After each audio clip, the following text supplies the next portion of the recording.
El día de hoy el doctor Juan Diego Villegas, residente de tercer año, nos hablará de eutanasia, lo que el anestesiólogo debe saber.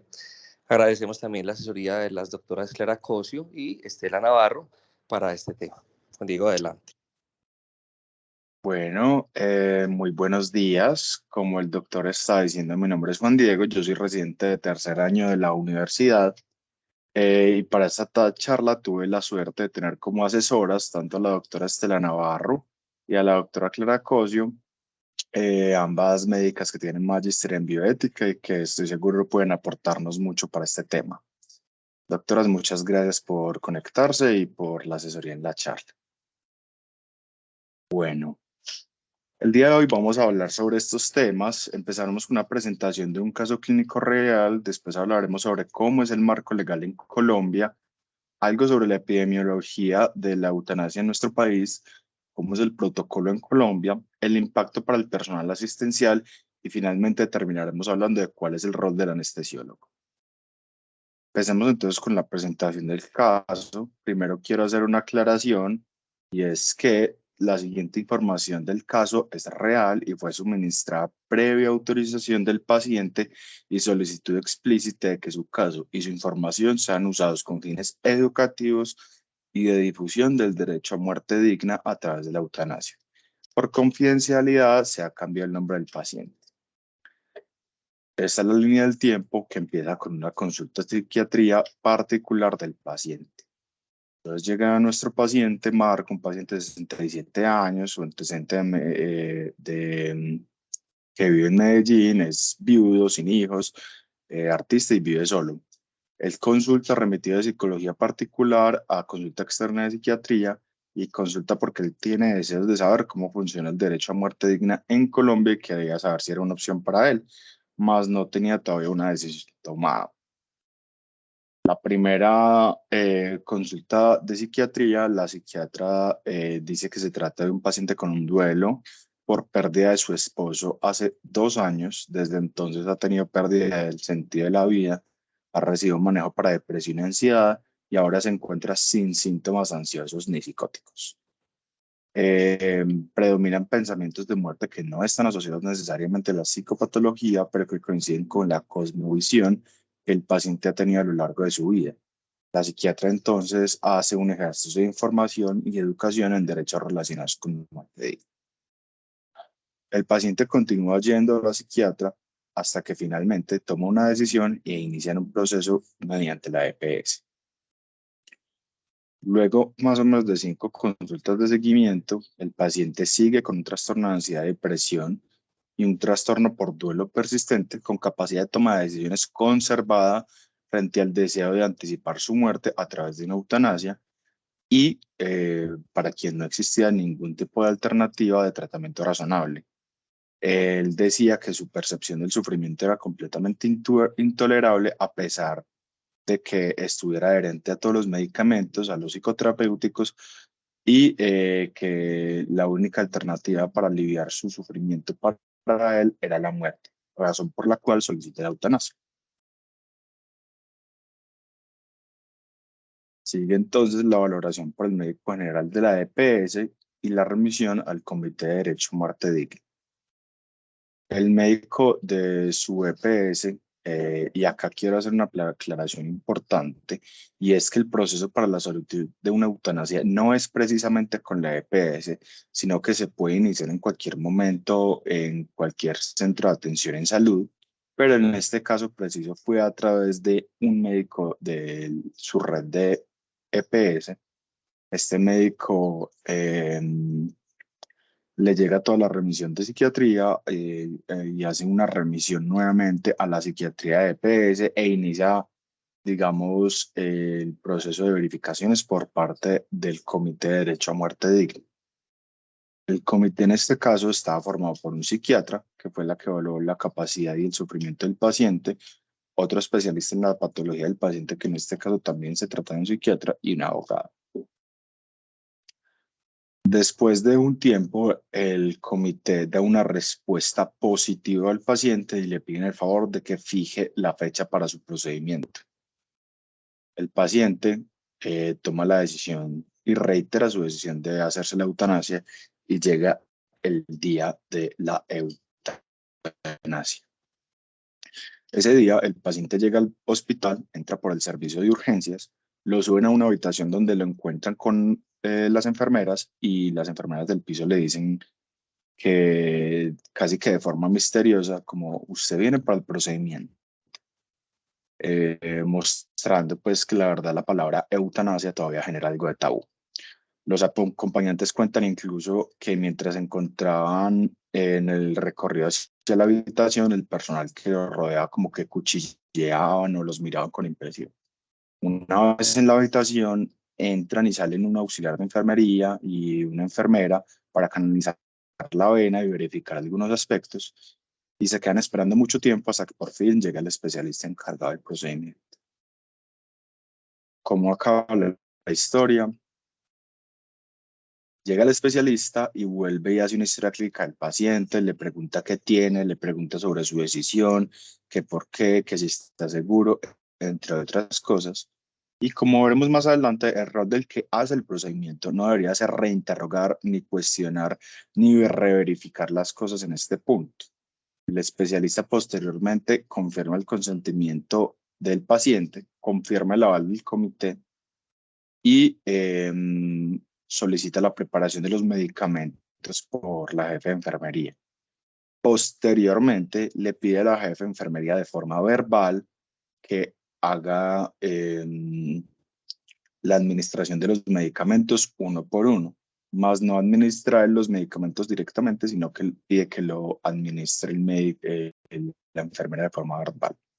El paciente fallece, se declara la hora de muerte y todo el personal asistencial sale de la habitación, dejando al fallecido solo con sus acompañantes. Hablaremos más cosas sobre este caso más adelante, pero empecemos hablando sobre el marco legal en Colombia, cómo se encuentra en este momento. Hagamos algunas definiciones sobre la terminología, empezando por adecuación de esfuerzos terapéuticos, que es cuando se ajustan los tratamientos que no cumplen con los objetivos de proporcionalidad terapéutica. Esto incluye tanto retirar como evitar instaurar nuevos tratamientos que ya no son válidos para el paciente. El suicidio asistido, que es cuando un médico le da una fórmula a un paciente de medicamentos para que se administre por cualquier vía, para que el paciente se pueda suicidar a sí mismo. Sedación paliativa es la disminución deliberada del nivel de conciencia para evitar el sufrimiento y disminuir síntomas que de otra forma serían refractarios en el paciente, pero que no busca acelerar la muerte. Y la eutanasia sí es la inducción activa de la muerte anticipada de una persona tras la solicitud explícita de que el paciente quiere fallecer. ¿Cómo está la situación en el mundo? Actualmente solamente está legalizada la eutanasia en 8 países, de los cuales está Colombia, Países Bajos, Bélgica, Luxemburgo, Canadá, Australia en algunos estados y en España. De Colombia está la muerte digna es un derecho protegido constitucionalmente y somos el único país en Latinoamérica que cuenta con ayuda médica para morir. Sin embargo, la eutanasia no es la única forma de acceder al derecho a muerte digna en Colombia y hay 4 formas. Una es los cuidados paliativos, 2, a la adecuación del esfuerzo terapéutico, 3, la eutanasia y 4, la asistencia médica al suicidio. Antes de la charla, yo les envío una encuesta, la cual tuvo 94 respuestas, en la cual vamos a ir desarrollando también a través de la charla. La primera pregunta que yo hice es, en presencia de sufrimiento psíquico o físico extremo, ¿consideraría usted solicitar una eutanasia? Me sorprendió ver que el 74.5% de los encuestados estaría de acuerdo con realizarse a sí mismo una eutanasia. Tan solo el 15% dice con toda seguridad que no y el resto no sabe. En Colombia, estas son todas las leyes, o no leyes, sino sentencias que se han dado con respecto al derecho a morir dignamente. Con respecto a la eutanasia, son los que se encuentran acá abajo y la C239 del 97. Esta es la línea del tiempo de cómo se han venido desarrollando las sentencias y resoluciones en Colombia. Sin embargo, no quiero que eso se vuelva una clase de derecho y quiero que nos centremos en algunas. Empezando con la sentencia 239 del 97, que fue cuando se despenalizó el homicidio por piedad en Colombia bajo las siguientes condiciones, diciendo que el sujeto pasivo, o sea, el que le hacen la eutanasia, fuera un paciente que tuviera la capacidad de consentir, fuera un enfermo terminal y que tuviera un sufrimiento secundario a su patología, y que el sujeto activo fuera un acto médico.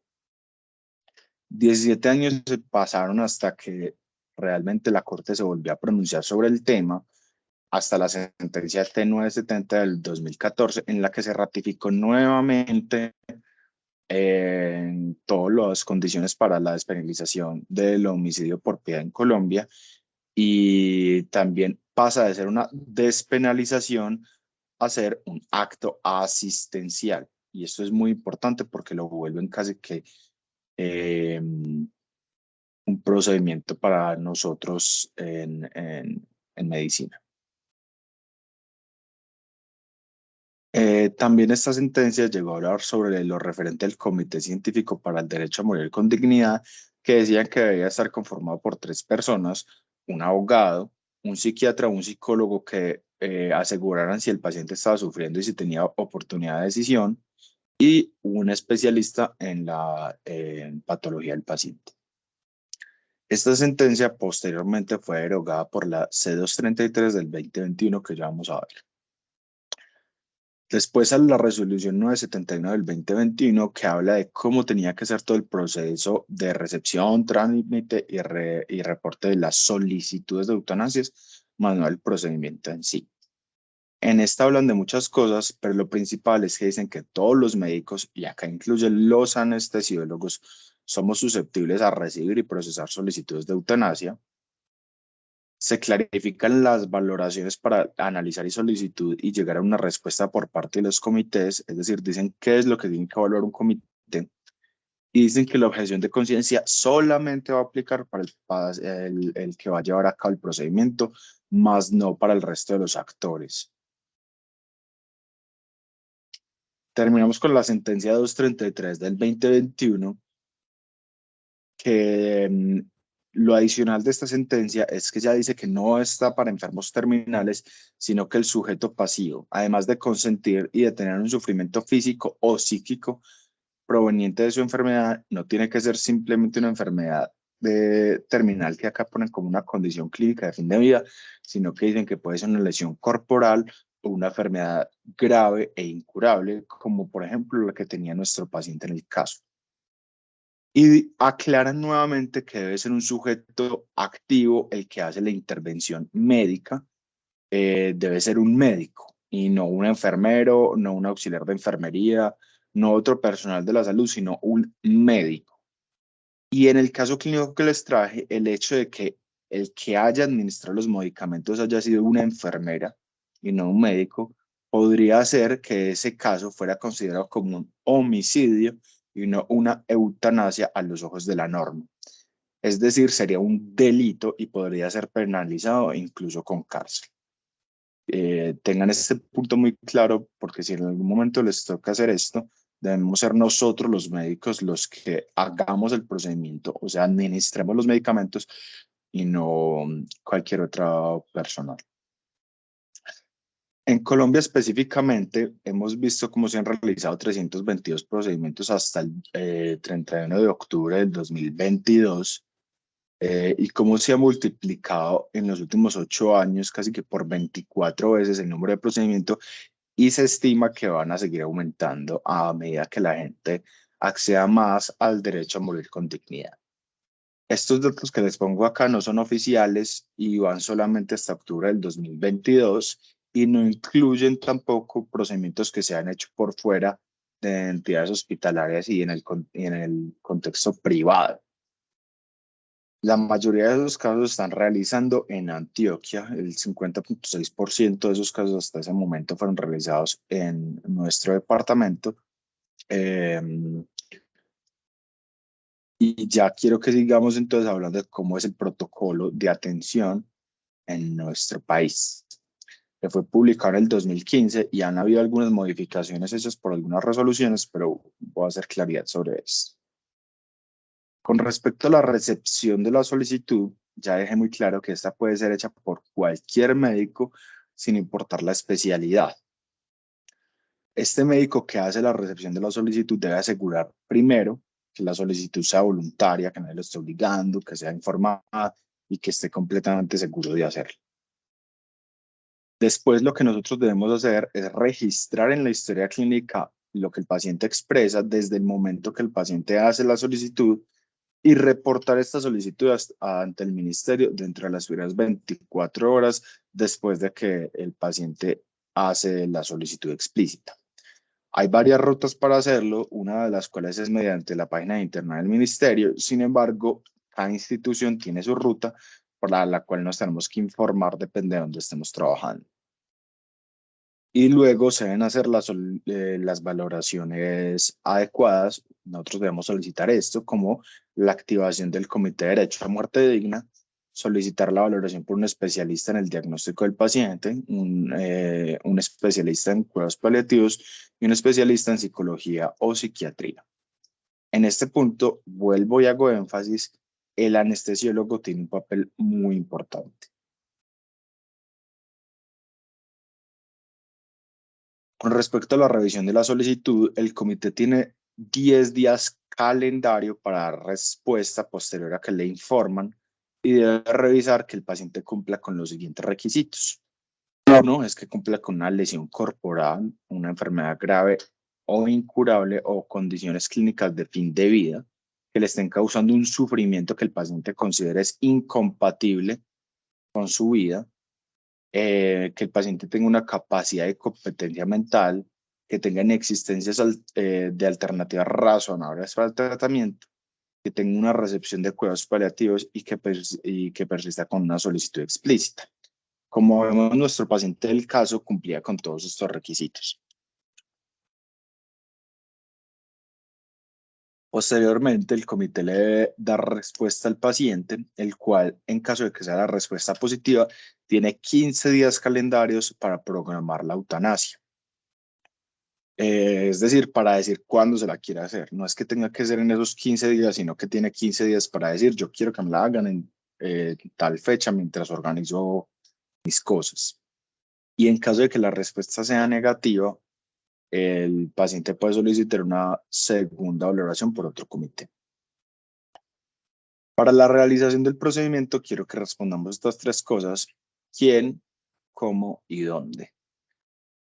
Empezando entonces con una de las respuestas a la encuesta, y es: ¿practicaría usted una eutanasia a un paciente que la haya solicitado dentro de lo permitido de la ley en Colombia? Vemos que el 61.7% de los encuestados diría que sí, el 24.5% diría que no con toda seguridad y casi el 14% dice que no sabe. Me parece interesante aclarar que acá el 75% de los encuestados dijo que se haría la eutanasia, pero solamente el 61% de los encuestados dice que haría eutanasias.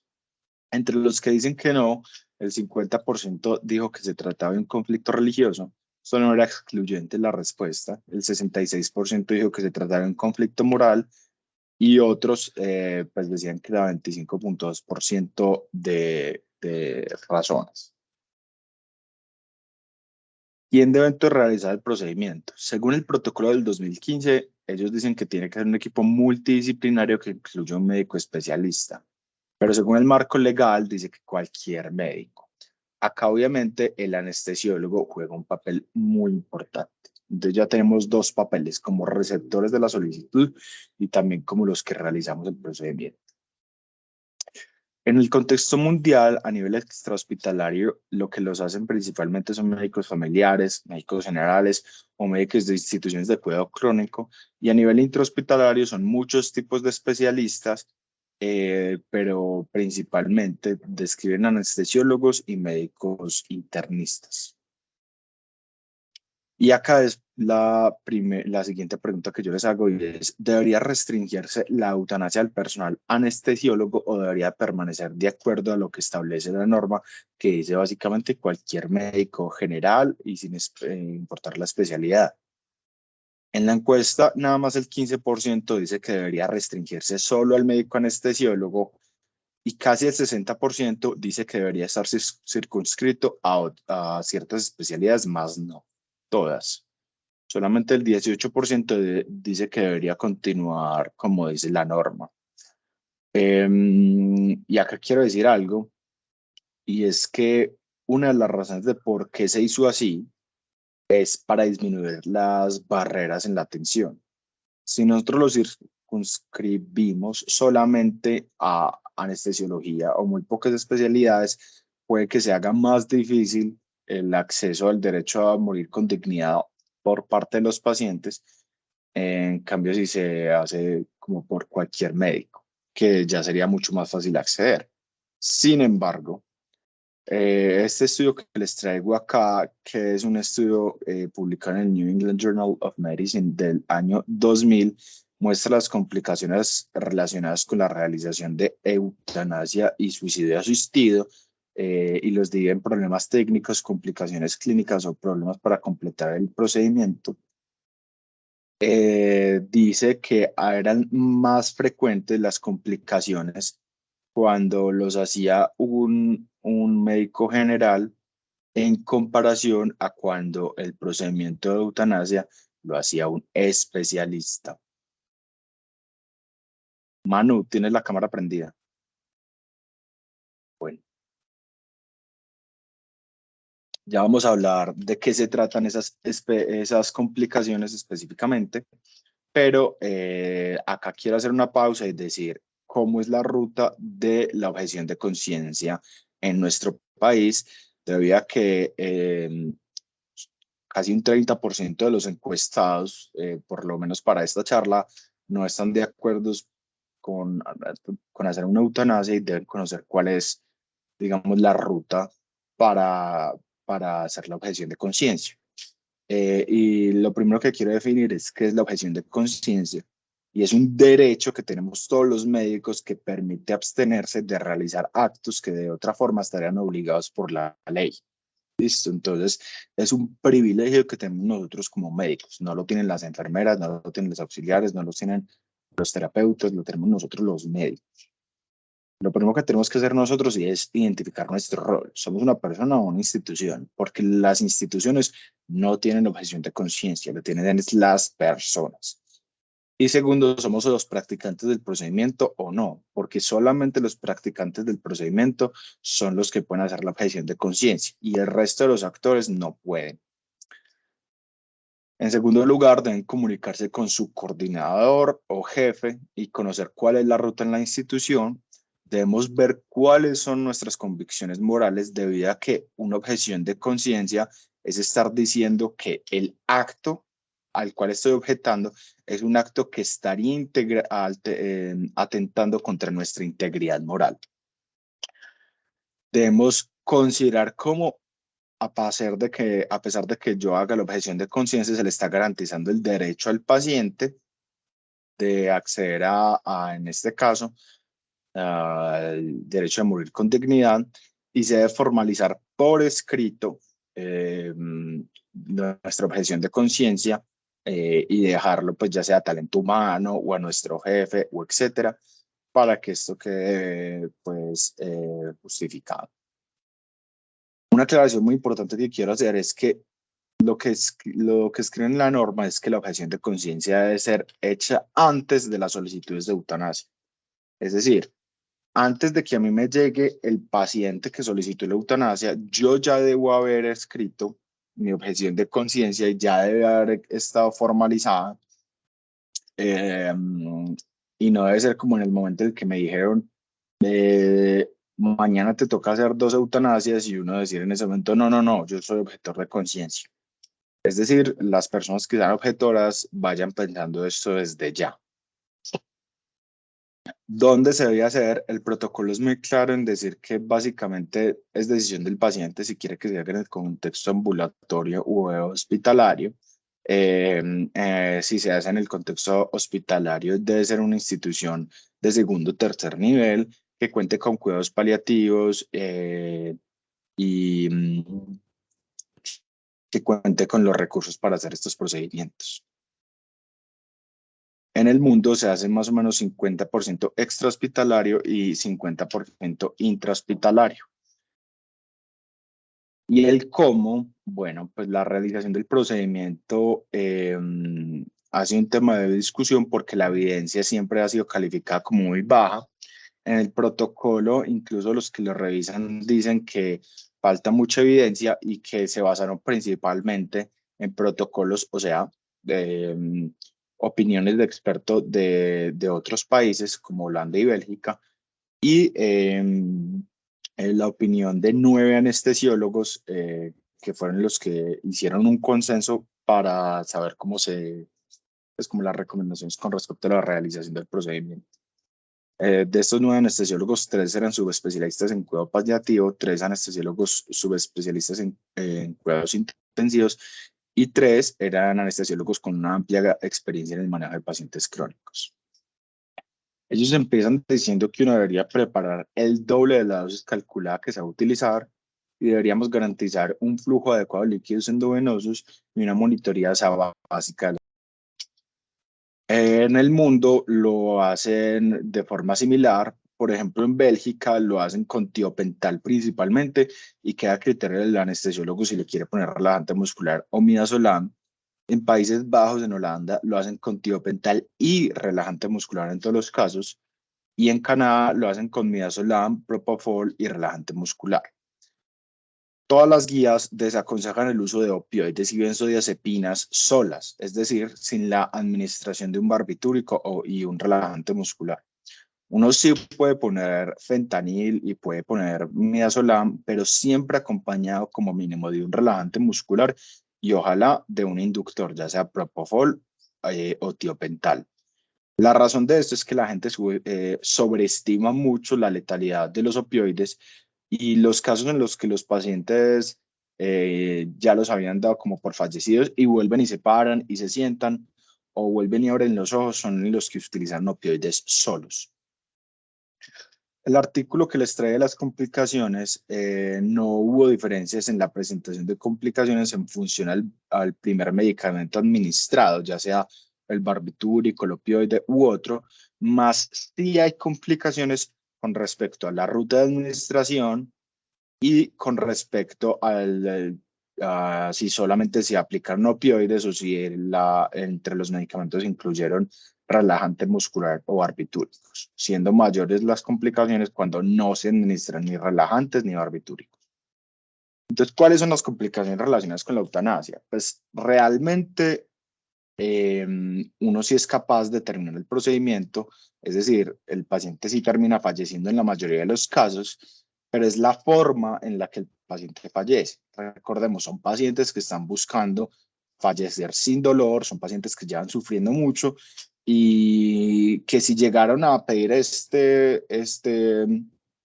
eh, digamos, derecho a morir con dignidad, es porque lo quieren hacer pues con dignidad y con tranquilidad y sin dolor. Eh, situaciones como que empiecen los pacientes con espasmos, mioclonías, que se pongan cianóticos, que empiecen a vomitar, que vuelvan y se sienten, también han reportado esos casos. Cuando utilizan medicamentos que son muy cialogogos, entonces los pacientes empiezan con producción excesiva de mocos.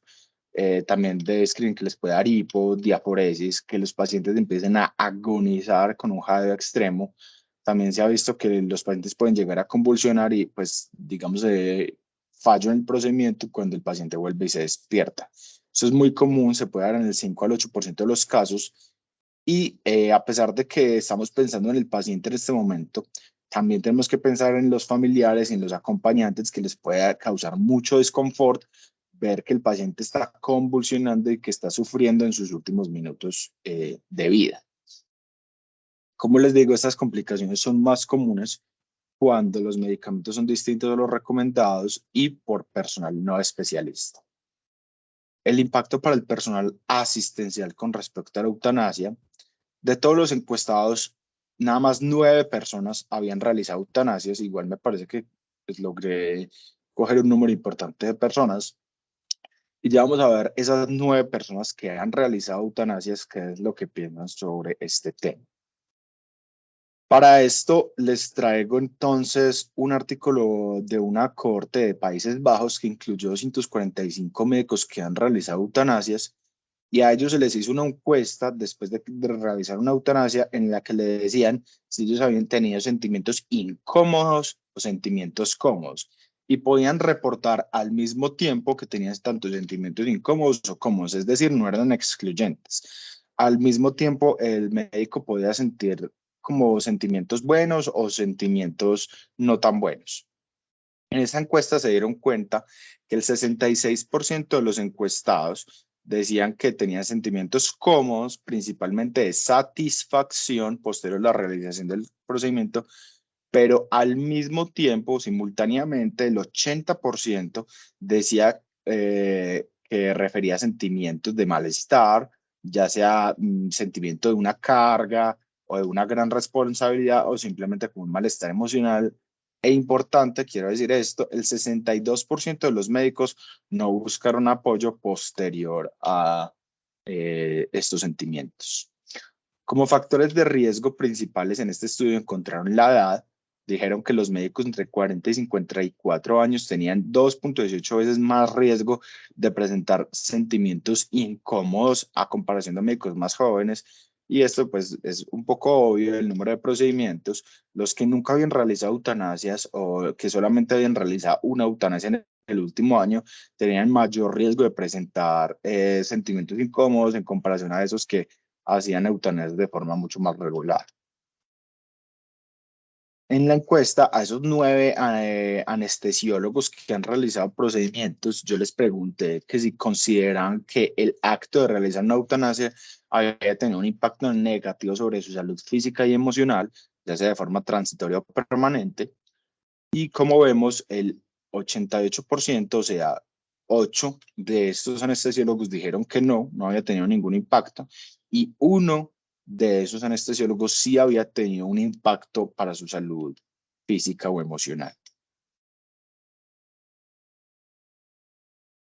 Terminamos entonces con el rol del anestesiólogo y quiero empezar este enunciado hablando eh, sobre este artículo que fue publicado en 1993 cuando estaban pensando en legalizar la eutanasia en el estado de Washington, en Estados Unidos, y cuando justamente habían pasado la negativa de la legalización de la eutanasia en California.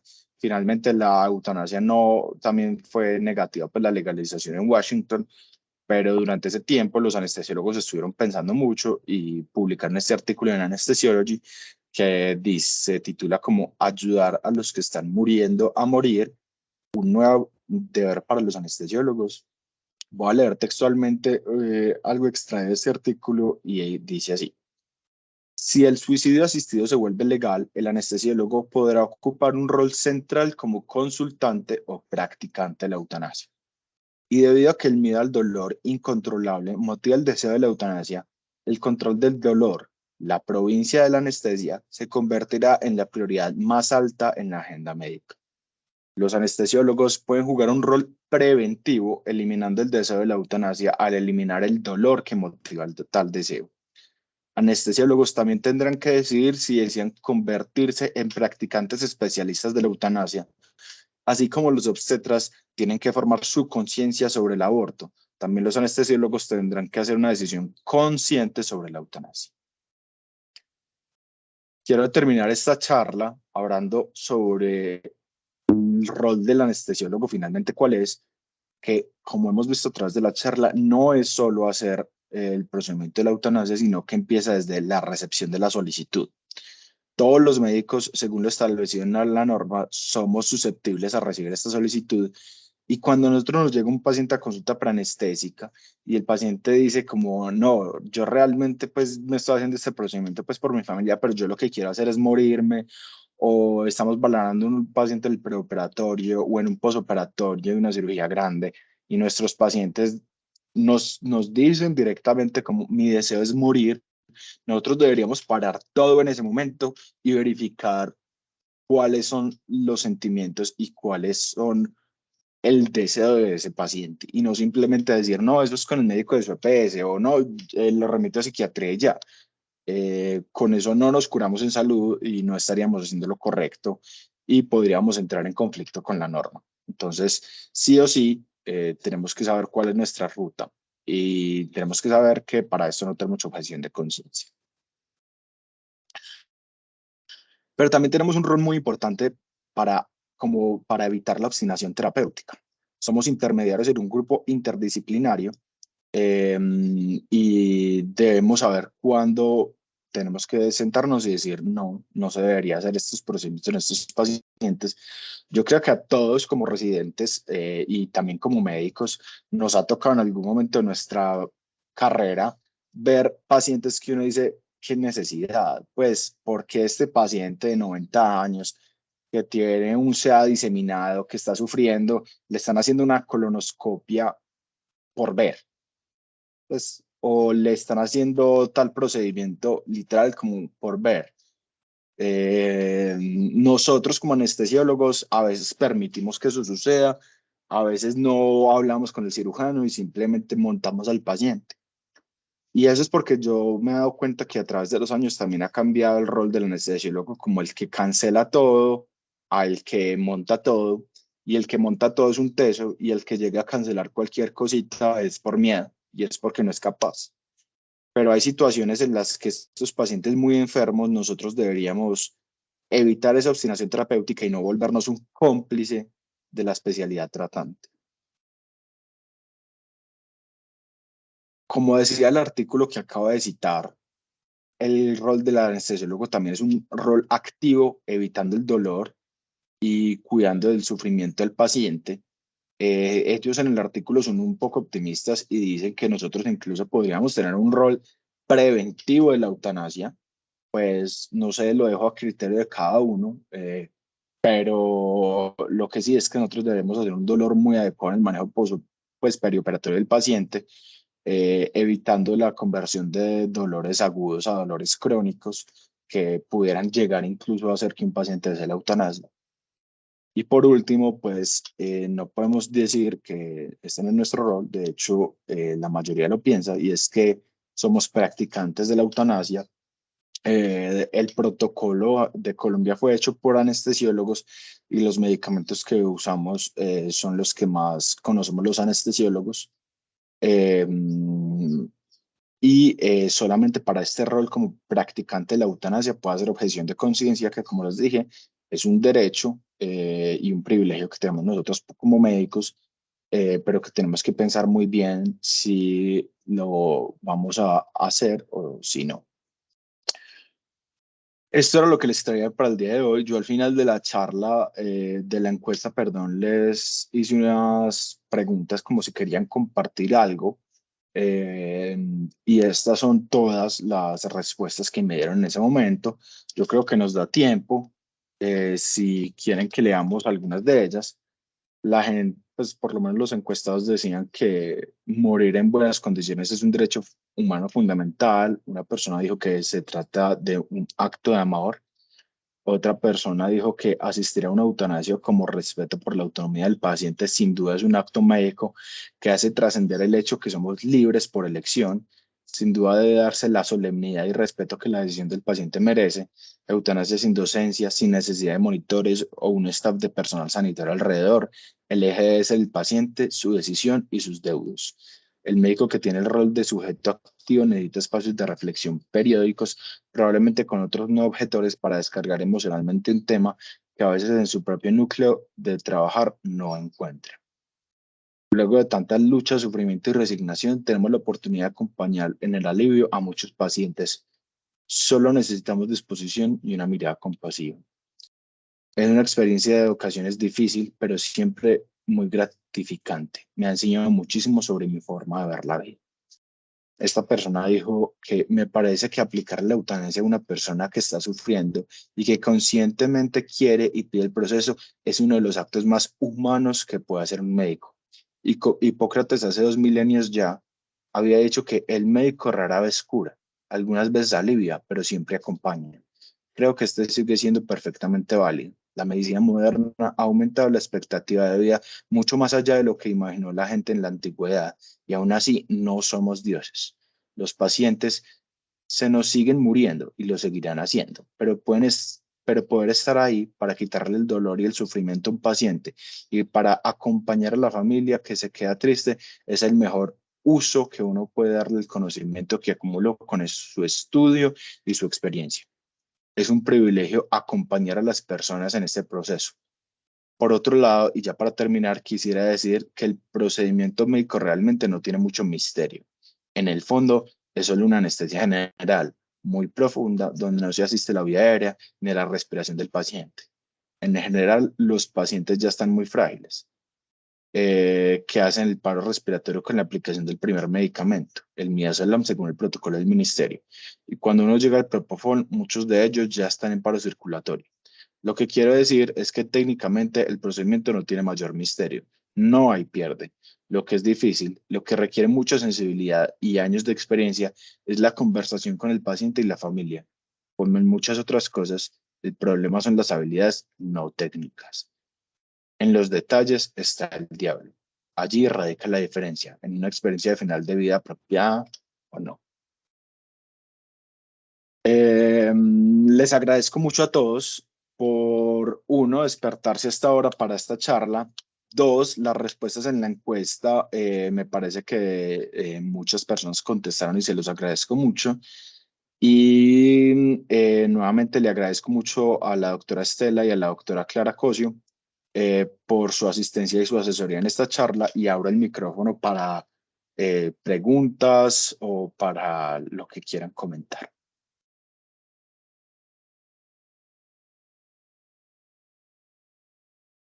Doctor, doctor Juan Camilo tiene la mano arriba. Juan Diego, muchas gracias. Muy buena la charla, muy ilustrativa de todo lo que debe hacerse. Frente a eso tengo como tres preguntas. La primera es, Sí, señor. cuando el médico disiente, ¿es suficiente, digamos, un documento redactado a puño y letra o debe ser un documento más formal como un documento redactado en una notaría? No, déjeme, yo Ah, le voy respondiendo bueno, para, para que no sean muchas cosas. No, no tiene que ser notariado. O sea, usted lo puede hacer a mano, lo puede hacer en computador, lo puede hacer como quiera, pero quedar, debe quedar la razón también de por qué es la objeción de conciencia. No es solamente decir como tengo objeción de conciencia, por favor no me pongan a hacer eutanasias, sino tengo objeción de conciencia, esto eh, altera contra mi integridad moral. Estas son mis razones, y lo pasa a talento humano o a su jefe directo y ya. Pero no tiene que ser con un abogado, no tiene que ser con notaría como lo han hecho muchos médicos. Pues esos, digamos, son extras, pero no es innecesario.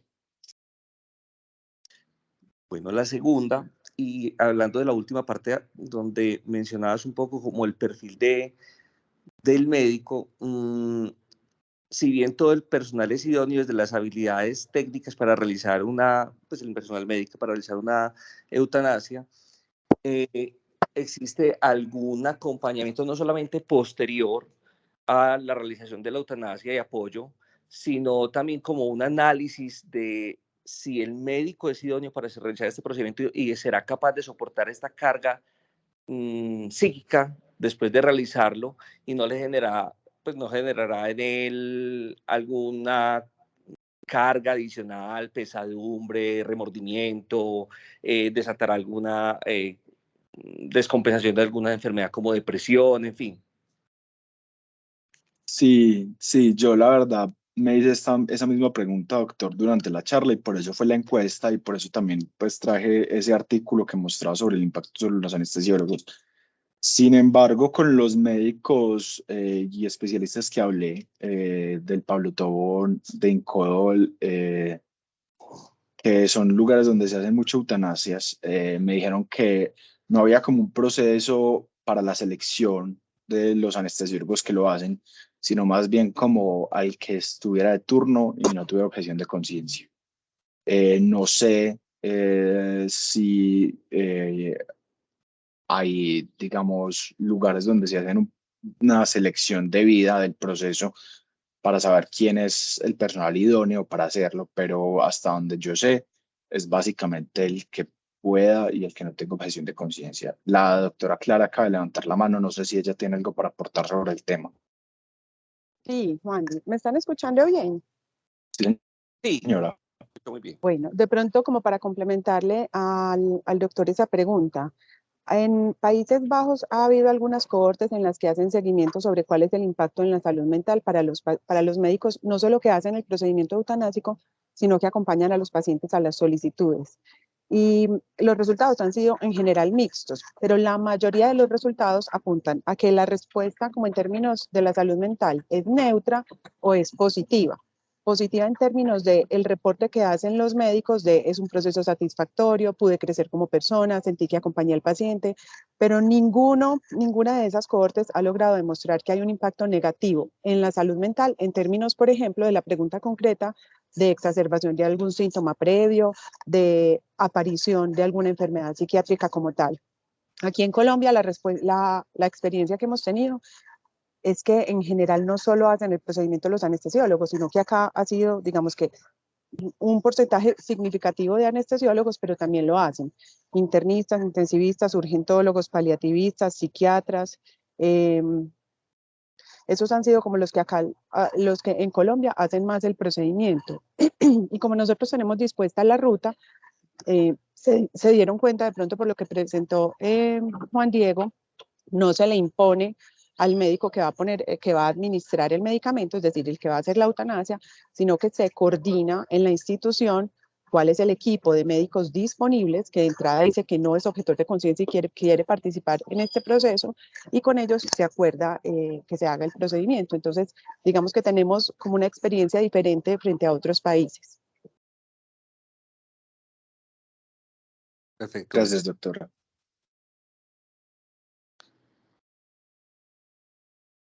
Muy bien. ¿Alguien tiene más preguntas? ¿Usted no tenía una tercera pregunta, Ah, sí, profesor? Ya. perdón, sí.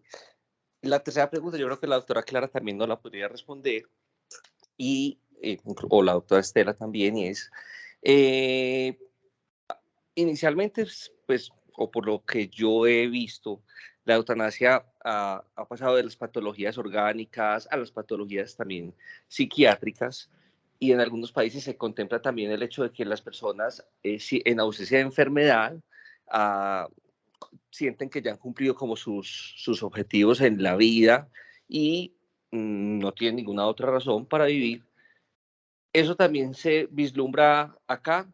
Ese es como el futuro también hacia donde vamos a llegar en la eutanasia, o ya el marco está muy decantado y cerrado para eso. Doctor, ojalá supiéramos. Yo no me atrevo a asegurar en qué vamos a terminar, pero no me extrañaría que esa fuera una posibilidad. Efectivamente, nosotros hemos ido aumentando las condiciones, hemos ido aumentando la posibilidad en la condición clínica de despenalización. Es decir, en el 97 empezamos con terminalidad, después se expandió un poquito más a condiciones clínicas de fin de vida y ya está más abierta desde el 2021 a enfermedad grave o incurable, que es donde entran algunas enfermedades mentales y lesión corporal, por ejemplo, secuelas de ACV, secuelas de trauma raquimodular, etcétera. Pero a hoy, la eutanasia en Colombia, es decir, la anticipación de la muerte a través de eutanasia o la asistencia médica al suicidio en la situación en la que está despenalizada, se asocia únicamente a sufrimiento que el paciente relate como incompatible con su vida, asociado a una de esas condiciones clínicas de despenalización. Efectivamente, hay otros países en los que vida vivida, vida satisfecha, sufrimiento existencial, que es la manera en la que lo llaman, puede ser sujeto de solicitar ayuda médica al suicidio, y así se hace en otros países, pero aquí en Colombia, por el momento, tiene que ser un sufrimiento que el paciente describa como incompatible con su vida, asociado o derivado a una de esas condiciones clínicas de despenalización. En Colombia todavía no es una posibilidad que sufrimiento existencial sin enfermedad, vida vivida, vida plena o vida satisfecha puedan solicitar anticipación de la muerte. Muchas gracias. Eh, Manu tiene la mano levantada, me sale que en orden sigue ella. Hola Juandi, muchas gracias, estuvo muy chévere la charla. Mi pregunta es, ¿uno puede, pues, no ser objetor, pues porque no está seguro, bueno, todavía como que está abierto a la posibilidad de hacerlo, que le toque hacer algún caso y después del caso sentir que pues no se sintió No es bien, bueno, compatible las con... razones eso, y pasar a ser objetor, o no se puede hacer ese cambio? Para esto pido ayuda a la doctora Estela o la doctora Clara. Estela, no sé si quiere decirles algo o si no yo. Yo lo diría sobre todo desde la reflexión ética como tal, esa no es una postura inamovible. Las personas somos sujetos cambiantes, dinámicos y obviamente las experiencias nos modifican. Entonces, el declararse objetor de conciencia o el no declararse objetor de conciencia y después cambiar de parecer no es una postura inamovible. Lo que se solicita es que la institución esté informada, ¿cierto? O sea, si yo ya considero que debo ser objetor, pues lo tengo que notificar rápido para que en caso de que llegue otra eutanasia no me la pasen a mí y se genere este choque. Entonces, una vez yo decido declararme, entonces ya sí tengo que cambiar la notificación, pero sí se puede cambiar.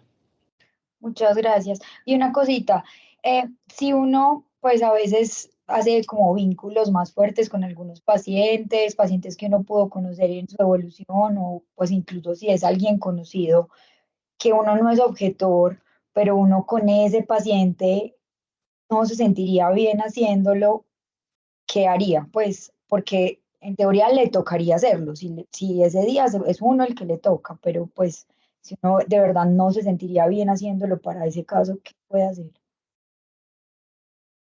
Ahí se declara un conflicto de interés, ¿cierto? Hay conflictos de intereses a veces como de orden personal o profesional en el que tú crees que ese conflicto de interés va a interferir con la manera en la que te vas a desempeñar con el paciente. Entonces, de entrada, los miembros del comité deben declarar si tienen conflictos de intereses que puedan interferir en ese proceso, pero si tú eres, por ejemplo, el médico que está asignado de acuerdo a la programación, a la ruta, como lo tengan en la institución, a hacer el procedimiento, y logras identificar que hay una situación porque lo conozcas, porque tienes una relación personal, porque es bueno, un familiar, un conocido, por esto que tú estás mencionando, tú puedes señalar que hay un conflicto de interés y que sea otro médico entonces quien pueda hacer el procedimiento.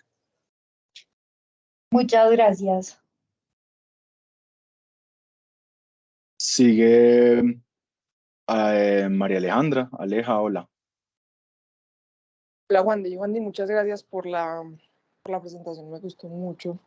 Y pues mi pregunta iba más, creo que se ha respondido un poco dentro de todo, pero mi pregunta va un poquito dirigida, digamos, a esas personas que dentro de todo, por ejemplo, tienen una voluntad anticipada, pero que en el momento quizás no puedan responder o que no puedan tomar esa decisión. O sea, una persona que desde el principio hizo su voluntad, pero que en este momento ya no está en las capacidades de tomar una decisión. O sea, ahí la familia, ¿qué tipo de, de derechos tiene? Y si, digamos, ¿quién sería el responsable de llevar a cabo, digamos, esa voluntad del paciente? Juan, y yo creo que la doctora Julieta está acá y creo que podría también aportarle como esta respuesta. Adelante. Hola Juan, felicitaciones por la aproximación que hiciste. A ver, yo quisiera dejar claro que es diferente el que exista un documento de voluntad anticipada a la posibilidad de que la familia, como representante del paciente, pueda solicitar la eutanasia. En la reglamentación vigente a la que tú presentaste, se da por hecho que a través de un documento de voluntad anticipada se puede solicitar la eutanasia y este documento es un documento formal, sirve como consentimiento informal. Ahí conversamos con la familia para la toma de decisiones de programación, para la toma de decisiones del lugar de realización del procedimiento, si estos datos no están registrados en el documento de voluntad anticipada. El derecho se ha pensado en que todo sea al respecto del paciente, lo que quiere decir que vamos a buscar que coincida con lo que el paciente hubiese querido. Ahora, la sentencia 233 del 2021 nos ratifica la circunstancia de que pueda ser representado el paciente, o sea, que alguien la pueda solicitar por el paciente. Eso es un asunto de discusión abierta en este momento en el país. La recomendación desde el punto de vista técnico y normativo es mantenernos dentro de esa conceptualización que tú hiciste. La eutanasia es una solicitud directa y activa del paciente y la posibilidad de que sea sustituida, o sea, de que matemos a alguien por solicitud de un tercero, suscita no solo preguntas éticas, sino penales aún, y pudiéramos en ese escenario definitivamente cuestionarnos si seguir o no seguir adelante, en tanto no hay la misma seguridad jurídica. Para responder de manera concreta a la doctora, ¿qué hacemos? Confirmar que existe un documento de voluntad anticipada. Si usted es el anestesiólogo que ha sido programado para realizar el procedimiento y encuentra a un paciente en sedación profunda por cuidado paliativo o otrora un paciente que se encuentra inconsciente y que evidentemente esa era su condición previa, confirmar, así como confirmamos el consentimiento informado hablando con el paciente antes de administrar los medicamentos, ver el documento de voluntad anticipada. Si es sustitutivo, pueden hacer la pausa y conversar con el comité. Siempre es muy importante tener en cuenta que ustedes como sujetos activos también tienen una voz, no son unos operarios de la intervención. Y si tienen dudas razonables, pues pueden hacerse las preguntas con el equipo que venía manejando el caso o con el comité.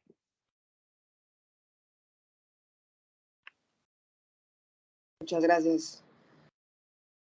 El doctor Camilo tiene nuevamente la mano levantada. Así es. Una pregunta que me hacen aparte y es, si yo hoy me declaro objetor de conciencia, el día de mañana éticamente yo puedo solicitar eutanasia.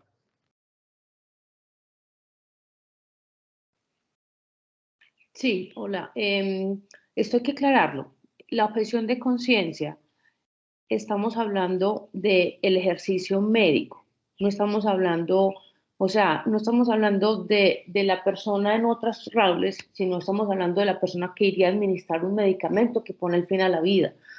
Estamos hablando de que esa persona moralmente considera que hacer ese acto, de terminar la vida de otro, va en contra de sus principios.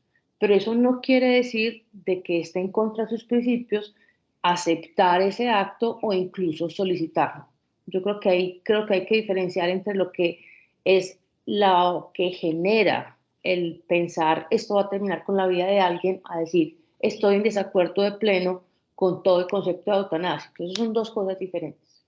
Yo puedo estar en, como decir, no me gusta el acto médico y no lo quiero hacer y por eso me declaro objetor, pero eso no quiere decir que yo no esté de acuerdo con la eutanasia. Entonces esas dos cosas hay que separarlas. La eutanasia es específica, perdón, la objeción es específica sobre esto, sobre ese procedimiento, esa administración de medicamentos que debe hacer ese médico.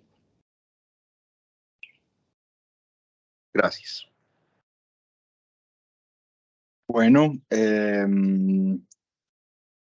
creo que por una parte se nos acabó el tiempo y ya no tenemos más preguntas. Creo que esto es un tema que daría para hablar muchísimo más cada uno de los subtemas que yo traté. Podría ser casi para un congreso, pero espero que esta aproximación les haya servido a todos y todos hayan aprendido algo y por lo menos los anime a leer un poco más del tema. Nuevamente les agradezco a estas tres mujeres que tienen acá la pantalla prendida porque me ayudaron mucho y aprendí mucho y les agradezco muchísimo y a todos por conectarse.